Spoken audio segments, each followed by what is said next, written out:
2025 illuminated anything for me, it is how little I trust in the stability of a job right now. Hey all, I'm Kara Perez, founder of Kara Explores Money, author of Money for Change, and today a cozy video, all right? We're chilling, it's December, it is literally below 10 degrees outside. I'm in my cozies at home, no makeup, and I want to talk about what 2025 has been like and my hopes and plans for 2026. Before we get into it, go ahead and hit the thumbs up for me. It really helps a small channel like ours. I have always worked in the gig economy or in part-time jobs or in financial media for myself, all of which are notoriously challenging landscapes, especially in our algorithm-driven day. In the last year, what has also driven my distrust of jobs and companies is watching my partner, who has always had W-2 jobs, who graduated undergrad early with honors, who has his master's. He was laid off in February of 2025. He spent 2 months unemployed, and then the only job he could find was a contract 6-month gig. So that ended in October, and since then he has been functionally unemployed, where he is working about 5 hours a week, but that's not nearly enough money to do anything, really. And I know we're not the only ones. The job market is an absolute bloodbath. Several of my friends have been laid off this year. I know people who have remained employed, but their companies have cut bonuses or they're saying that they're not giving raises. And it's just a really challenging time. And of course, every time you turn around, life is getting more expensive in the United States right now. So in light of all of this, I want to talk today about my money goals and plans and strategies for 2026. Now, as a quick recap, 2025 was my low buy year. I wanted to withhold my money from the economy as much as possible, in part for political reasons, but also in part because in 2024, I bought a house. And between July 2024 and December 2024, or really March 2025, I spent a lot of money on this house. And so going into 2025, I wanted to have a low buy year to try and recoup some of the money that I was spending on this house. But it's been a really difficult year for my business. Obviously, my partner was laid off, so there were more demands on my money than I was expecting. Several streams of my income completely disappeared this year, largely due to political decisions. There were some sources of funding that came from the federal government that found their way to me that were eliminated this year. And that was a big cut to my income. On top of that, with my partner being laid off, I shouldered some more of our household costs because I was still making some money, and there for 4 months of the year, he wasn't really making any money. And that meant that my ability to save was basically nothing this year. Now, I will say, financially, I made it work. And I think that is a huge testament to the systems that I have put in place for myself. This is not my first time at the low income rodeo, This being a difficult year for me, I'll say that out of my business, I paid myself $45,000. I did have an additional part-time job outside of the house at a different company for part of the year, and from that I made $10,000. So my total post-tax income was $55,000, which is simply not enough money for me to live on in Massachusetts. Massachusetts is the second most expensive state in the country, and while I'm happy that my taxes go to many awesome things, like we have universal health care here in the state, and we have kids getting free lunches, and I totally support that. $55K, it's just not enough money for me, let alone for me and my partner. Now, I will say financially, I'm very proud of myself because I made it work, even though it was a very challenging year, and even though I could not have foreseen some of the challenges that I dealt with, I do really credit the systems and the structure of my financial life that I had put in place in previous years for really holding me down. I really think the fact that I made it work on $55K speaks to my financial skills, it speaks to my financial knowledge, and it speaks to the fact that my systems really work. So here, cheers to me, I'm proud of you, girl. And all of that said, as I kind of look back on 2025,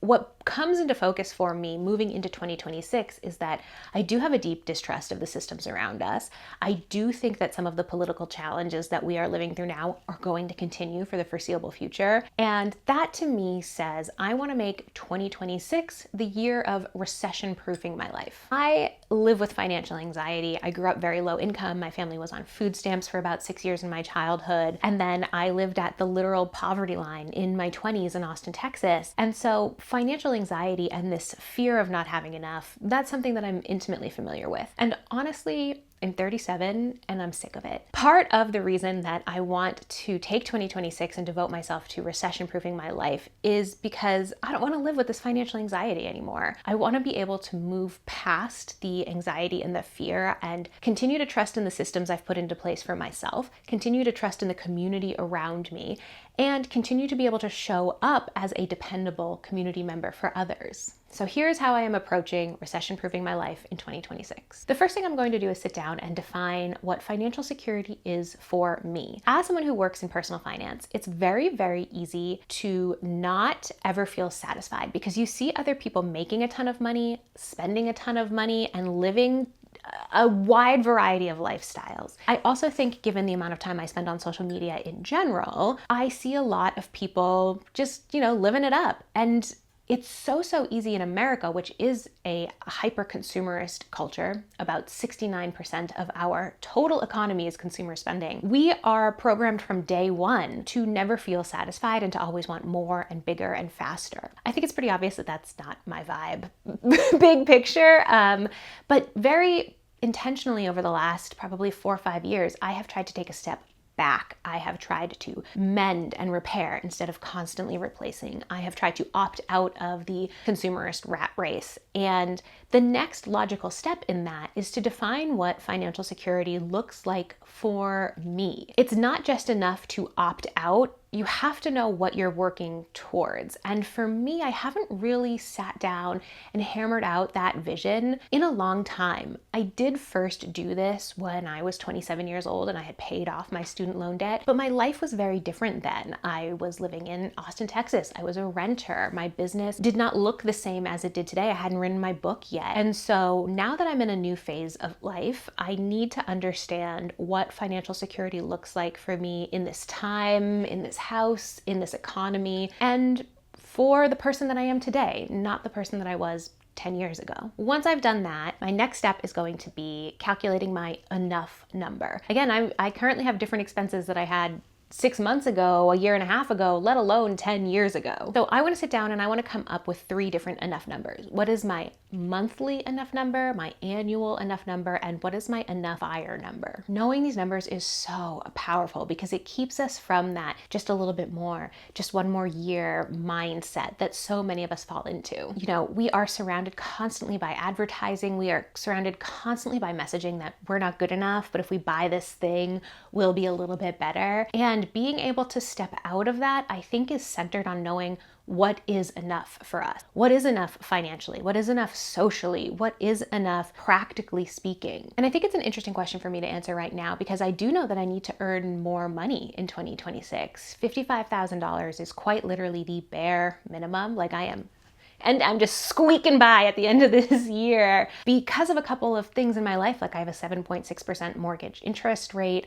My health insurance is going up $200 a month because the ACA subsidies have been abolished. Electricity costs more, heating oil costs more. Like all of these costs are going up and I am not immune to that. So I need to bring in more money to cover the increase in these costs. And I also need to bring in more money if I want to save and invest aggressively so that I can reach financial independence. And I'm okay saying that. I kind of debated even bringing up these numbers with y'all because I don't know, I sometimes feel like the internet can be such a minefield to kind of share of $55,000 isn't enough for me because for someone else, $55,000 is enough. And that's not to say that I'm belittling their life. It's just not enough for me. And I got a little anxious thinking about sharing these numbers, but I also think really fundamentally financial transparency matters a lot. And I trust that y'all know that my relationship to money and income is not earn as much money at any cost.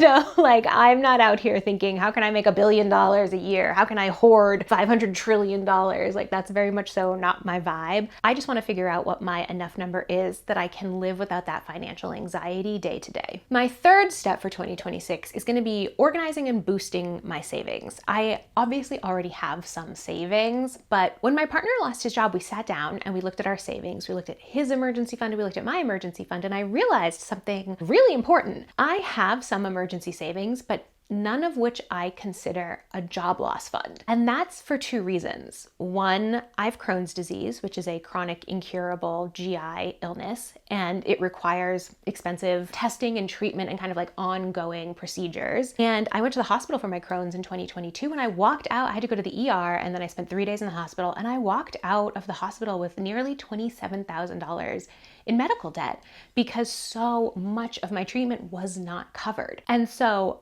I look at my emergency savings and I think part of this is I consider just for health emergencies, like just in case I have to go to the hospital again and this nightmare of an American healthcare system doesn't cover anything. And then the second part of my emergency savings I think of as a house emergency fund. If the roof blows off or something, I have to replace that, and of course I have home insurance, but if something breaks, if the fridge breaks, I have to replace that. That's $1,500 I have to come up with. So I was looking at my emergency savings thinking, oh my God, I actually don't have any income replacement savings. So a big part of my goal over the next probably 3 to 4 years is going to be building out an emergency fund specifically for the loss of income. Now, my ideal job loss fund would have $55,000 in it because that would be enough to cover a year of not working. I can't save $55,000 in 2026 unless my income radically changes, unless I start making like $500,000 a year, which, hey, keep your fingers crossed for me, but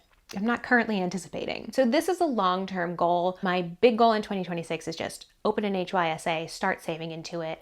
I'd like to save about $10,000 into it in 2026, but again, we'll see how it goes. The fourth part of my recession proofing my life plan is going to be refinancing this mother effing mortgage. Oh my God, 7.6%. It haunts me. Part of my financial anxiety in the last year has been this stupid 7.6% mortgage rate. I look forward to refinancing like you wouldn't believe. I did try to refinance earlier this year, but due to a couple of self-employment shenanigans, it didn't end up working out. But a big goal of mine in Q1 2026 is going to be refinancing. Ideally, I would love to drop under 6%.